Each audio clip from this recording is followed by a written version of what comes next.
Good day, everyone, and welcome to Gender Equality Report Card, an inside look. My name is Ophelia Rigaud, and I'm the project manager at CCWESTT. On behalf of CCWESTT, it's a pleasure to welcome you all here to learn more about CCWESTT's Gender Equality Report Card. Before we begin, a bit of upfront housekeeping. This event is being offered with French translation, which looks like a globe. Click on French translation. CCWESTT has also included ASL, American Sign Language, as part of this event, under the interpretation icon, which also looks like a globe. Then you click the sign language on. Questions can be added into the Q&A box. These will be addressed at the end of the session. To begin, I'd like to acknowledge that our greater science, engineering, trades, and technology community is situated on the ceded and unceded traditional territories of First Nations, Inuit, and Métis peoples, from coast to coast to coast. CCWESTT respects and affirms the inherent and treaty rights of all Indigenous peoples and their relationship to the lands, and will continue to honor the commitment to self-determination, sovereignty made to Indigenous nations and people. CCWESTT acknowledged the historical and present-day oppressions, including violence, genocide of the original peoples, their lands, and cultures. All must contribute to the healing and decolonization journey we share together to grow our society. CCWESTT fervently believes SETT is enriched through collective relations and knowledge sharing, and is committed to helping enhance and build these relations. I encourage each of us to become knowledgeable of the lands we are situated on to assist in long-term collective relationships. It is up to all of us to understand how the land has and continues to nourish, heal, protect, and embrace us, and that we are each land stewards for the present and the future. All right, let's jump in. We recognize that many of you are joining us from different parts of the world and across a range of time zones. Whether you're tuning in during your lunch hour, your evening wind down, or the very start of your day, please feel free to bring your meal, your coffee, or whatever you need to get comfortable. Settle in for what I'm sure will be an insightful and meaningful conversations. Before the presentation begins, please note that there will be question and answer period at the end of the presentation. You're invited to submit your questions via the chat feature. Today, I will be moderating the discussion with Bonnie Douglas, CCWESTT Executive Director, and Alicia Barrison, CCWESTT Research and Strategic Lead.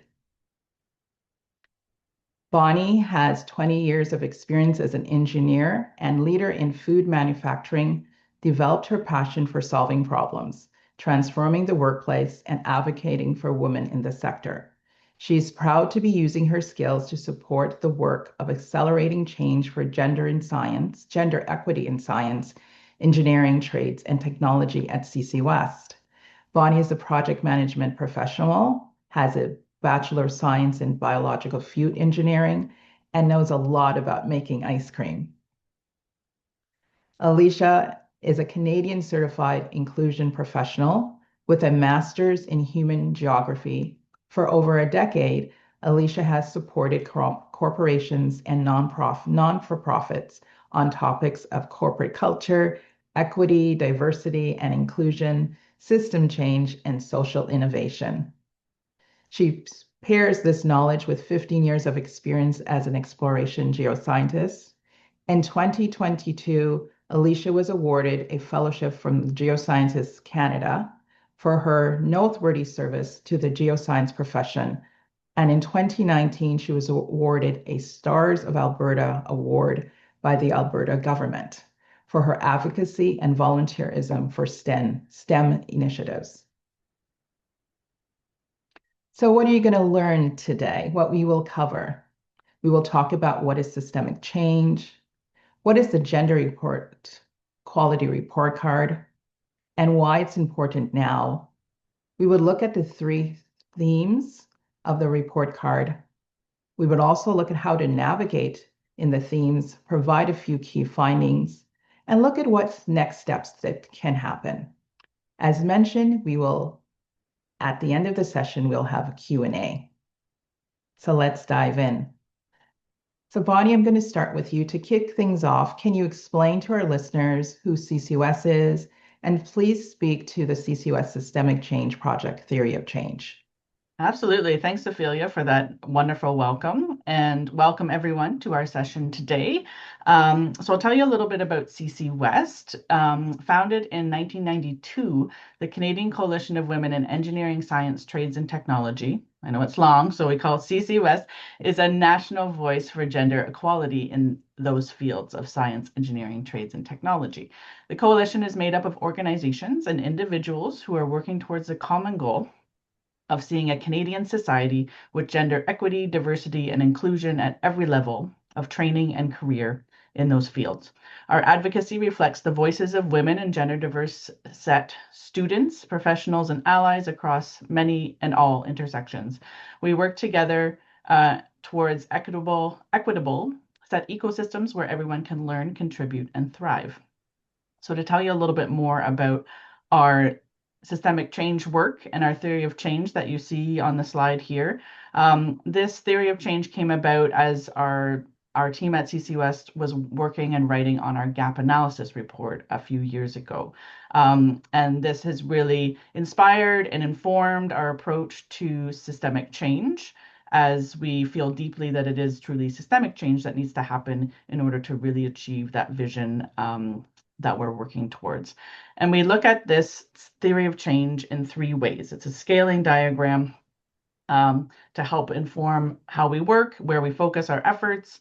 And across it, you see, I'll start with the roots of the tree, scaling deep. So that is doing the important work of opening hearts and minds to understanding different cultural values and beliefs in order to be inclusive in how we relate. And then we also have a focus on scaling out. So that can look in many ways. So we've framed it up in kind of two ways here. So that's increasing capacity, confidence, connectedness, and collaboration of our community. And scaling out is also engaging allies and leaders within SETT for advocacy and cultural change. So that's some scaling out efforts. And then we have the scaling up effort, which is really a reflection of changes in laws, policies, and rules at institutions and governments to achieve gender equity in SETT workplaces, also learning spaces. So the Gender Equality Report Card really was designed with this theory of change in mind. And today you're going to hear about how we put this into action, focus mostly on that scaling up component. So really looking at and evaluating jurisdictional legislative structures, how these structures are used to create the working and learning environments that our professionals find themselves in, with the hope that this work can be used to help spark discussion on policy change within those environments, and also at the greater legislative level within Canada. Thank So, you. yeah, go ahead. Yep. Ophelia can expand. Thank you, Bonnie. So, Alicia, tell us at this point why the report card? Why now? Sure. Well, hello, everyone. And I'm excited to have the opportunity to tell you about the wonderful work that our group has been doing for the last, I guess, almost 2 years. So why are we doing this work and why are we doing it now?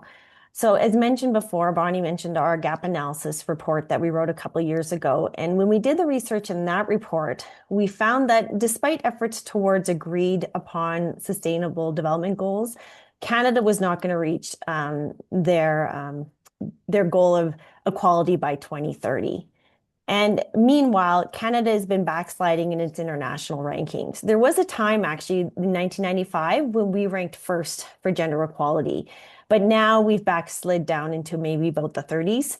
So we've definitely lost track of our path in doing some of this work. And so we wanted to understand why. And in comparison, the country that's been constantly ranked number one is Iceland. and they've been ranking number one for about 16 years now. And so it shows that with efforts come results.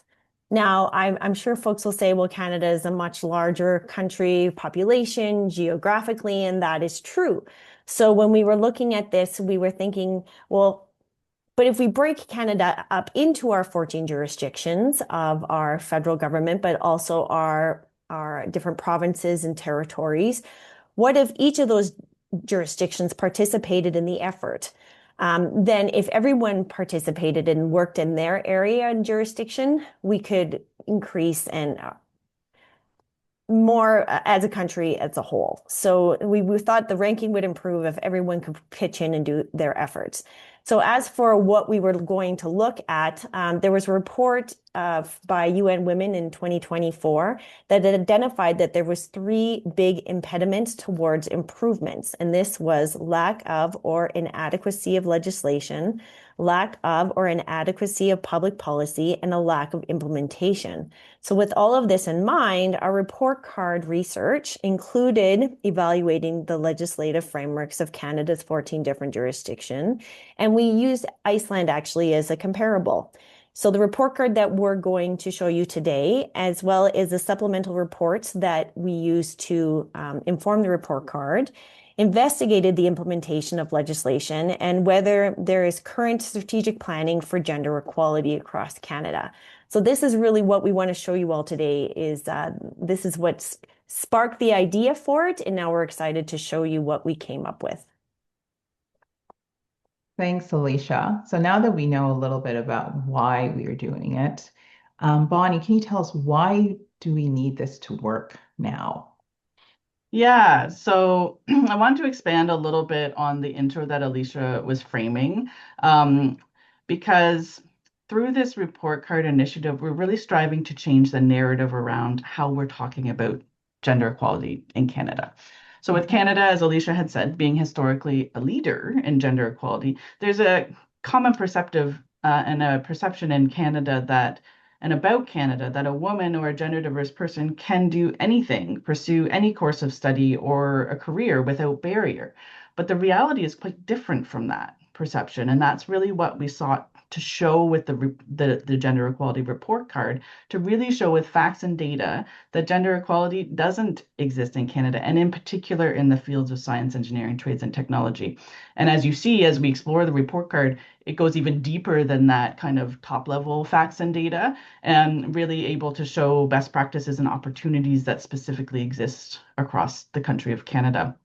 So there's many initiatives in place. There's a commitment to gender equality in Canada, but in order to address persistent barriers, we really need a coordinated effort to transform Canadian learning and work environments. And gender equality needs to be more than an aspiration, but a measurable and sustained reality for all Canadians. Women and gender diverse workers have been historically blamed for their experiences, and that's been happening for too long. So now we can dig into the data. So you can see on the slide here, about 1/3 of people who study STEM are women, but only around 1 in 5 actually end up working in STEM jobs. So there's already some data that shows there's issues in retention, right? And a lot of skilled people aren't being used. That's a problem for the country economically. Hiring them could help fill shortages and grow productivity. So we can continue with some more stats on the next slide. So though there has been success within the life sciences in particular, women are significantly underrepresented in most of the fields of science, engineering, trades, and technology. So women account for fewer than 20% of Canadians' professional engineers, under 30% in the technology sector, and only about 12.6 as registered tradespeople. And that can be even lower depending on which trades you're looking at. And there's a persistent underrepresentation across those fields. There's persistent pay gaps and truly harmful workplace cultures that are driving talent out of those fields. So when trained professionals leave, the hiring and training costs increase. There's rapid technological changes and digital transformations happening that are reshaping all of these fields. The creation of new entry points and career pathways are possible. These pathways could have been designed intentionally to be inclusive, we have the data to show how barriers can be removed and really increase equity and equal opportunities. So there's lots of potential but really a burning need within Canada to make this change. Thanks, Bonnie. Thank you for explaining why we needed to do the report card. So this brings us to you, Alicia. Brings us, what exactly is the equality report card? Tell us about it. Sure. So the CCWESTT Gender Equality Report Card was designed as a national, comprehensive, and evidence-based assessment into the state of gender equality across Canada's federal, provincial, and territorial jurisdictions in science, engineering, trades, and technology, as we like to say, SETT.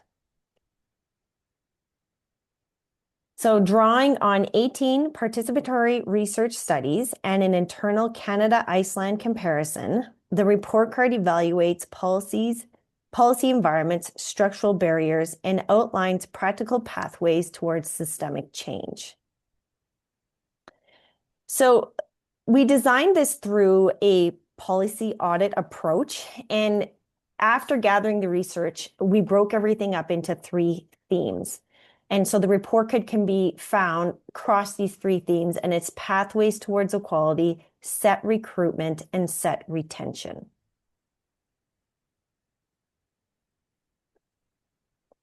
So yeah, definitely. Thank you. Next slide. So the data was collected through a community-centered research approach. And so what we did is we actually reached out to our community and asked them for their support to gather the knowledge to put in this report card. And it allowed for the voices of Indigenous, Black, racialized, 2S LGBTQIA+, and disability-led perspectives to shape the questions and validate the findings. So this really was a monumental task. After gathering the research, we evaluated 136 legislative structures and frameworks across the Canadian jurisdictions. And those frameworks were broken into those 3 themes of pathways for equality, SETT recruitment, and SETT retention. And under each of these different categories, we looked at the legislative structures and we gave it either a check mark that it existed or a no for not existing. And the pathways for equality had 23 scored categories. The SETT recruitment had 33 scored categories, and the SETT retention had 80 scored categories. And we're excited to show you all the results of our report card work. So across Canada, this was how the different jurisdictions scored. And how we broke it up is that the 3 themes had a grade and then we had a final grade. So if you look at our federal government and the legislative structures that falls under them, for pathways to equality, they received an A, the SETT recruitment a B, SETT retention a B, and overall a B. And so you can see each of the different jurisdictions are designed the same, with Canada, as I mentioned, scoring a B, British Columbia, a province of British Columbia, scored a B, Alberta a D, Saskatchewan a D, Manitoba a C, Ontario, Quebec also scored a C. And then towards our Atlantic region, we had New Brunswick with a D and Nova Scotia with a C, Prince Edward Island with a D, Newfoundland and Labrador had a C, and to our Northern Territory, the Yukon had D, Northwest Territories a D, and Nunavut a D. Thanks, Alicia. That is a lot of scores, and we will not be able to get to all 136 different categories today, but we did want to provide a few key highlights under each theme. So, Alicia, what does it mean to take an intersectional lens to legislation? Thank you. So yes, we had these 136 different categories. And as I mentioned, there was 33 for pathways to equality under that theme. And what we really wanted to do is through our support of participatory research, it allowed us to include the lived experience to guide our work, with direct co-researchers helping us find and interpret the information. And this really allows for that intersectional lens to be included into the work. And CCWESTT used a community-based research design to help form the report structure and also how to bring it to our community. And how we really wanted to do this is we wanted to make sure we included folks' knowledge. So we put out 2 calls for tender for this. The request for tender was for research in general, but we also designed a way to do a request for knowledge keepers so that we could specifically make sure folks with the knowledge in these different intersections could actually bring their knowledge with them.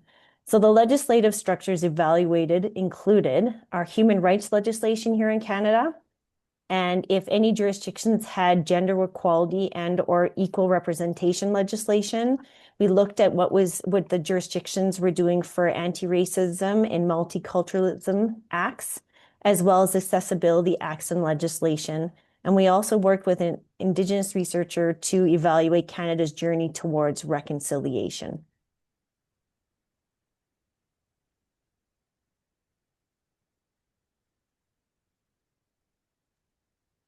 So when it comes to the gender equality offices and frameworks, there were some interesting findings in the report card around how within Canada, these are generally underutilized, underpowered, sometimes non-existent. We can learn a lot from other countries and did benchmarking around this item. So including looking at Iceland and what Iceland is doing and how it's structured, and how gender equality directorates and advisory councils are structured and empowered within the Icelandic systems. So when these bodies are established through legislation, like truly established and supported through legislation, and then provided oversight over how public policy is informed, designed, implemented, including strategic planning processes, the country has seen better results. So that's what we're looking at in terms of benchmarking with Iceland. So the research found that these structures of that type are a rarity, in fact, in Canada across the 14 jurisdictions, and really shows an opportunity for improvement. Moving on to the SETT recruitment theme, Alicia, what did the research show about education pathways versus outcomes? So with the support of our participatory researchers, CCWESTT found that there was evidence to show that our provincial and territorial jurisdictions had the curriculum in place to include SETT teachings. But what we did find, of course, is there could always be improved on, but they were there. And that the jurisdictions offered paths to SETT. So this included post-secondary technical programs and apprenticeships, which was really great to see. But what we found is that the outcomes were showing that not everyone was getting access to these paths, and that those who did finish their SETT education and training, there was not ideal paths to that first employment, and those early career placements were really, really important in order to take the knowledge that you're gaining and actually putting it into the workplace. So if Canada wants to reach its economic potential, Canada really needs to find ways for more people to get into SETT and then into the SETT workplaces, because without a broad group of people that are participating, we're not going to get the innovative thought that we need in order to move forward. So we definitely found that there is some more work that can be done there. And I know, Bonnie, you're going to speak a little bit more about the strategic planning process and how this could happen. Yeah, so another highlight is the lack of government strategic planning. So how does that play into that systemic change that we're looking towards? CCWESTT had actually previously identified strategic planning as a critical mechanism for systemic change. You can find that in our earlier work, the gap analysis report, which we referenced earlier. So that's where this structure is unpacked within that report. So in this cycle, in that research cycle, we assessed how strategic planning is actually used across Canada. So this is an iterative best practice, and it can be applied anywhere, including within advocacy. And it's really essential at the government level, where public policy affects many people. So to do it right makes a difference.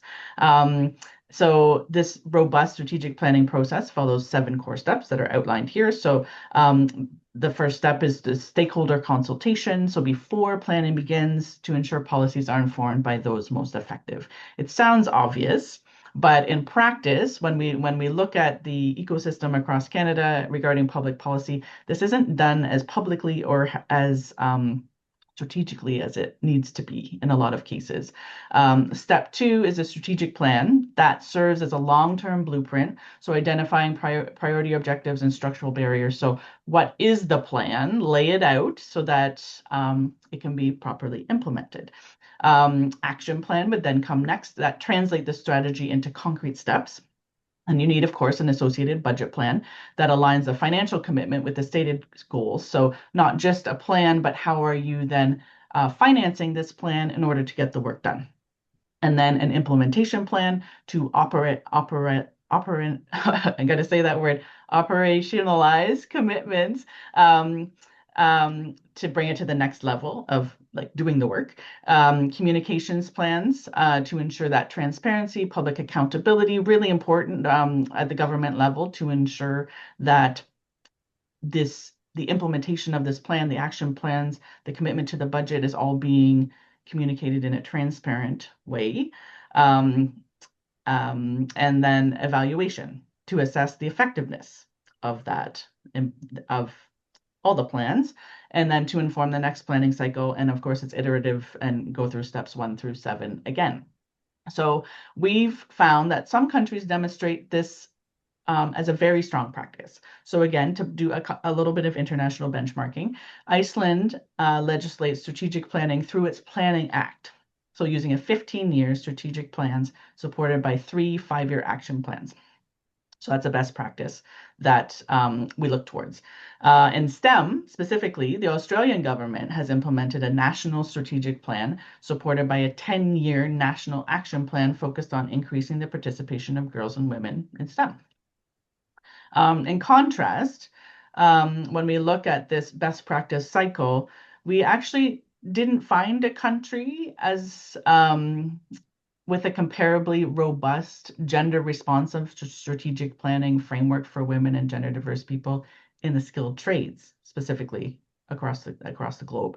So that's a really interesting finding as well, to say there's a lot more opportunity specifically in the skilled trades. There's some things perhaps that can be transferable from STEM to skilled trades, but it is a different field of work and has its own unique challenges. So it's really interesting that we actually haven't found best practice to benchmark there. And in Canada, gaps in strategic planning exist across all of the jurisdictions. So federal, provincial, territorial.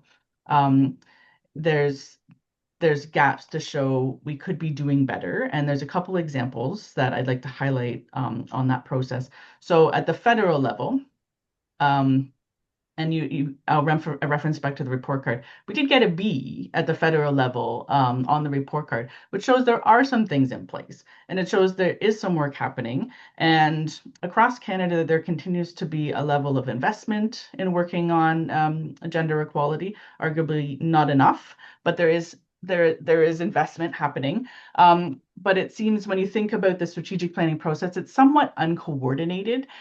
So an example of that is there's a Canadian apprenticeship strategy, which its goal is to ensure there are more skilled workers in the skilled trades across Canada. We have a very significant labor skills gap, and there's a strategy that exists to help support that problem. It is well funded. But when you look at it, it's actually framed as a funding program rather than a comprehensive strategic plan. So when you think about that, you should have a strategic plan that says, what is the plan from here to there? Where are we going to go next? There's not a publicly communicated plan on the Canadian apprenticeship strategy. So show some opportunity in terms of intentionality and what are we going to do next, and how are we really getting consultation from the public on this plan, and how are we funding, implementing it, right? At the provincial level, for example, the government of Ontario recently committed 750 million over multiple years to expand its STEM program capacity at colleges and universities. So again, while welcome, this investment, it's more than welcome. It's not embedded well in a publicly articulated strategic or action plan. It's just kind of almost like a one-off investment. So there's no clear evaluation framework on how this is going to be assessed when it's all said and done. So really there's gaps in terms of how do we ensure that we're getting the output for the investment, right? So without that planning process, funding risks being applied in isolation, and we risk not having sustained results in that way. Thank you, Bonnie. Thank you for explaining that in such good detail. So on to you, Alicia. How did the research outcomes compare in the SETT retention theme compared to the other two? Well, it's interesting because the retention remained the weakest and most complex theme across the report card. So unlike recruitment and the pathways theme, retention reflects the day-to-day working conditions and where policy failures are really felt most directly by workers that are in the SETT fields. So we can't cover all of those. As I mentioned, there was 80 of them that you can find in our report card, but we did want to give some highlights to some really key ones. So we have 4 that we wanted to bring attention to today. So this information was really gathered through those participatory reports and some supplemental research. And it wasn't surprising that retention scored poorly. Many policies focused on the entry, but hardly ever on the sustainability of workers. And the retention failures really mean that we lose people after we've invested so much time into education and their training.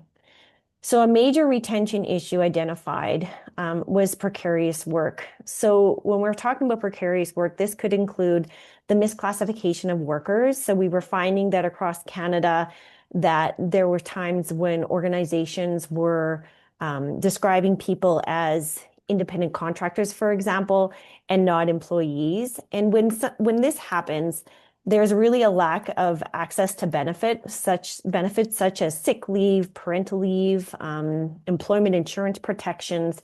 So there's instances across Canada where we have our SETT workers that fall in this category, and then they don't have the protections they need as a worker in order to do important things such as childcare, elderly care, even when it comes to drop off and pickups with our kids from school.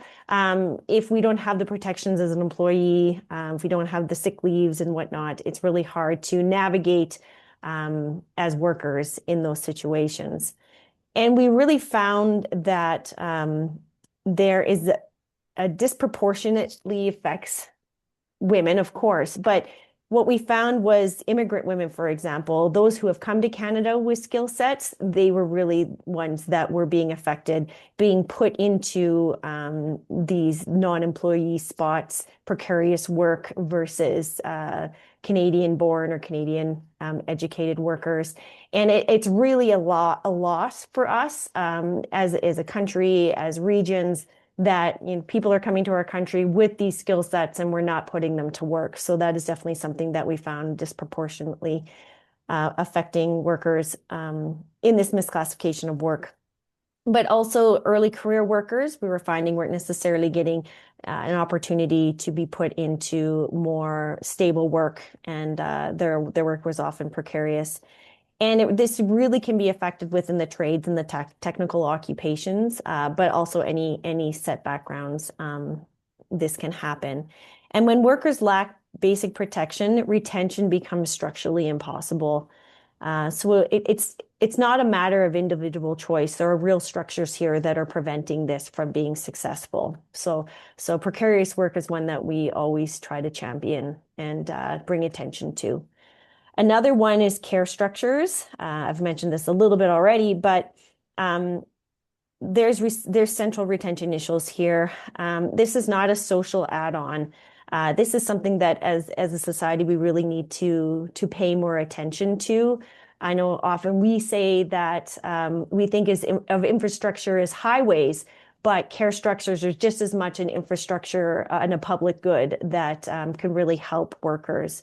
So we wanted to investigate across Canada, what are the different jurisdictions doing here? So the report cards assess things such as care structure leave. I know in Canada, versus maybe other parts of the world, that we do actually do some of this very, very well.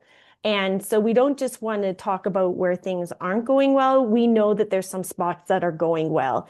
And now, once again, if you're in those precarious positions, you won't have eligibility to this. But for those who have the eligibility to care-related leaves, the jurisdiction, this is one spot where things were going well.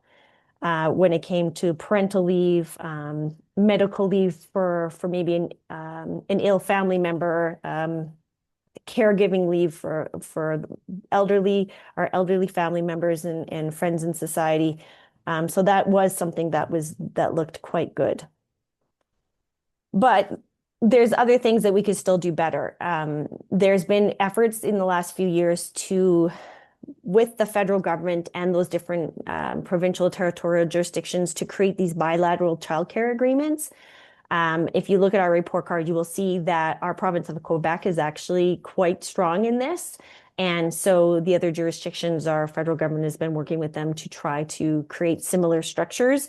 So it's great that this has started, and it shows that with some strategic planning that something like this can be possible, but it's definitely in its early stages of that. So we looked at that.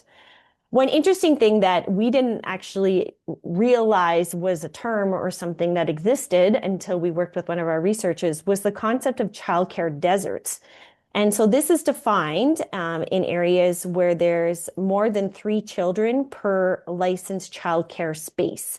So this is very variable across Canada, with the province of Saskatchewan actually having the highest proportion of young children living within childcare deserts, with approximately 92% of the province in a childcare desert. So it really shows that for workers in that province, trying to find support for childcare can be a real challenge in order to be retained within your work environment. So the report card shows that there is really a geographical difference across our country, and it directly shapes who is going to stay in SETT. And we like to say that geography should not determine your safety or your accessibility to being able to work. So if care is unavailable or unaffordable, for example, from childcare to elderly care, retention collapses, especially mid-career. So these are some really interesting things that we found. Thanks, Alicia. That's a lot, and you're giving more clarity of why things aren't working and where we can improve. Bonnie, continuing on with the SETT retention, what were a few key findings for 2 other major topics in this theme: occupational health and safety legislation and pay legislation structures?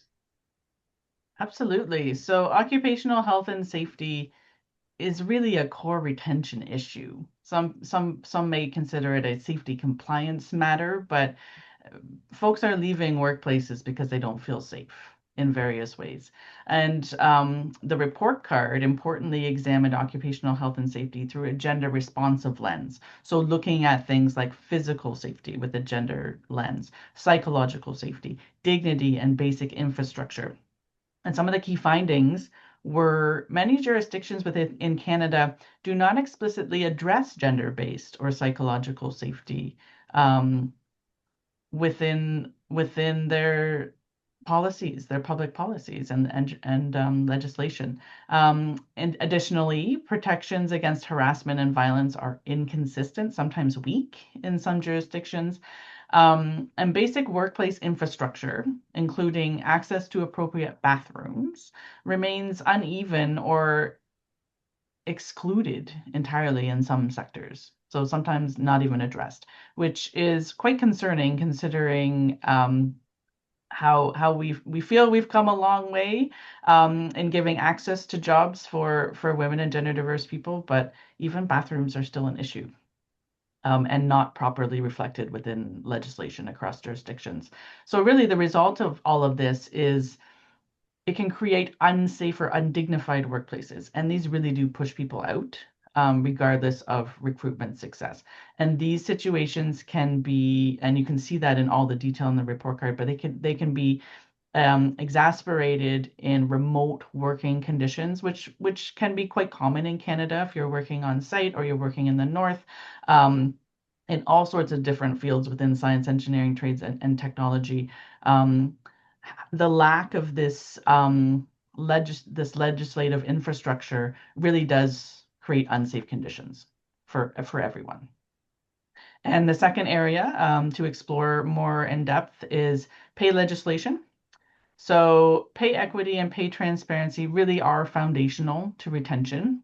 And the report card assessed the existence and the strength of pay equity legislation, whether pay equity is proactive or complaint-based, and the presence of pay transparency requirements.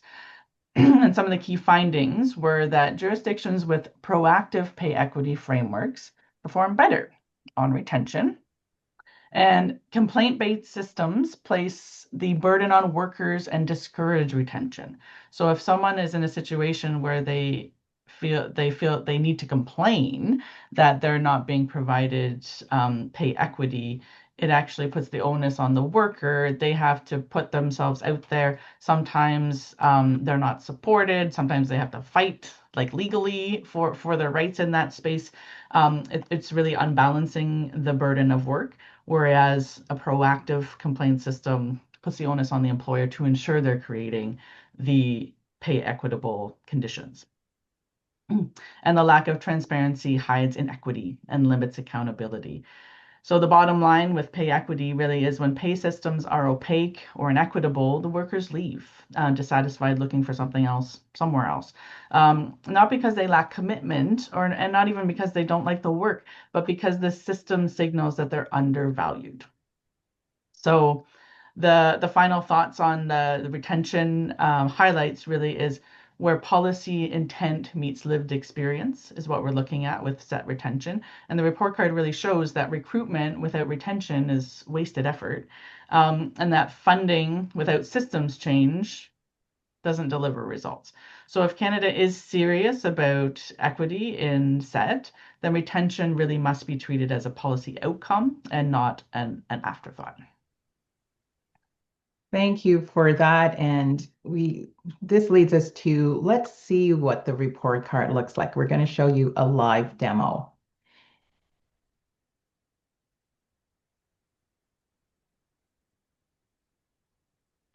So when you go to our report card, the title of the report card is called Changing the Narrative, which Bonnie and Alicia were talking about.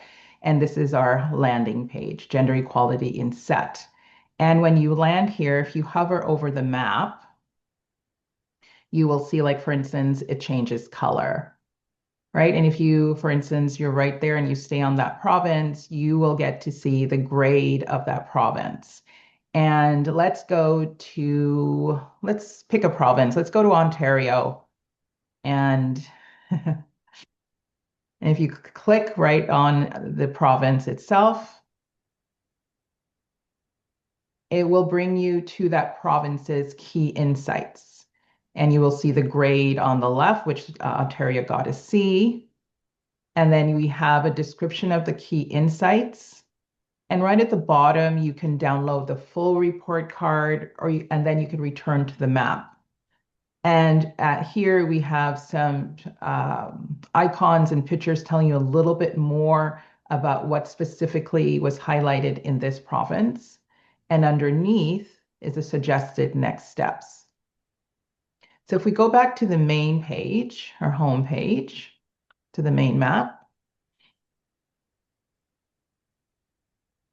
if we go down, you see here it's the overall findings of Canada, just like what it was in the other province. But under the overall findings, you can see the executive summary, which is right there. If you click on that, it takes you to the executive summary.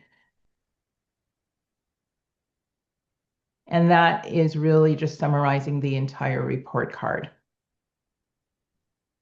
You can download it and save it and read it over. It just summarizes how we got here, what the report card covers. Basically, what Bonnie and Alicia has told you, we have it in the written form.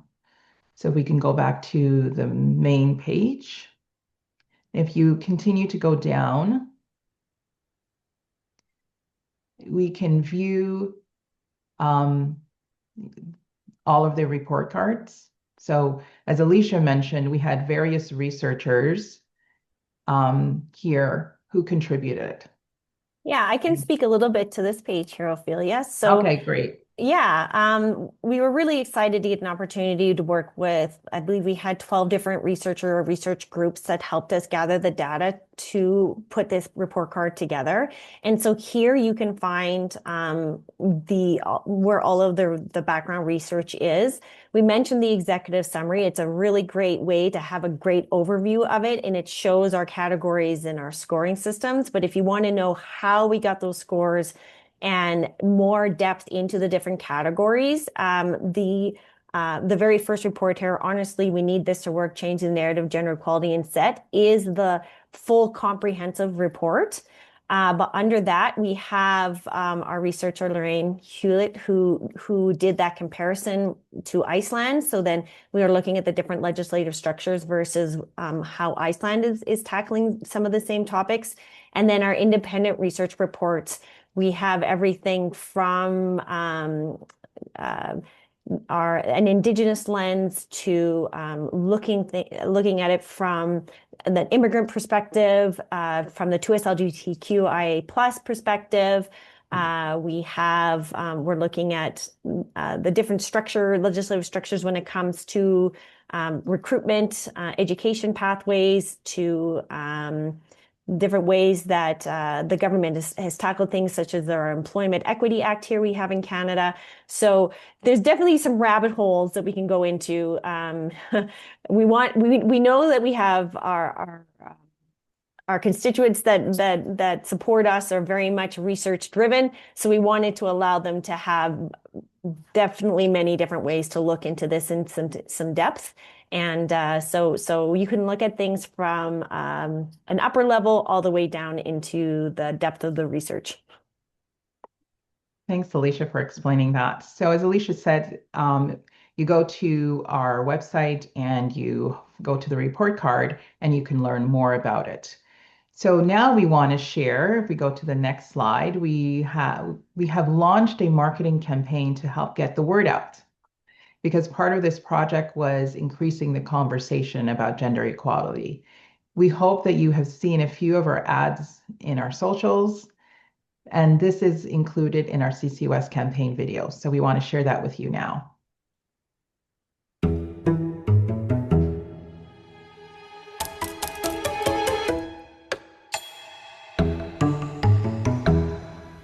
Hi, I see you're here about the position. You're very qualified. PhD in your field, Red Seal. Ooh, a long list of impressive achievements, too. Wow. Well, you're a great candidate for the job, and we really do need workers. Here's what we can offer you. I see one of your references is Tim. Great guy. Love Tim. Love him. Yeah, you're gonna be making about 10% less than him for the same job. You bring your own gear? Good, good, good. Yeah, we don't guarantee that we'll even have anything that'll fit you. And you gotta stay safe out there. Also, for this job, promotion is unlikely, because, less than 30% of people in your demographic hold leadership roles. Oh, sorry, almost forgot. There's going to be really, really high risk of harassment. Depending on the job, probably about as high as 90%. And depending on how it's handled, you might not be able to do anything about it. And that should be everything. Ready to start Monday?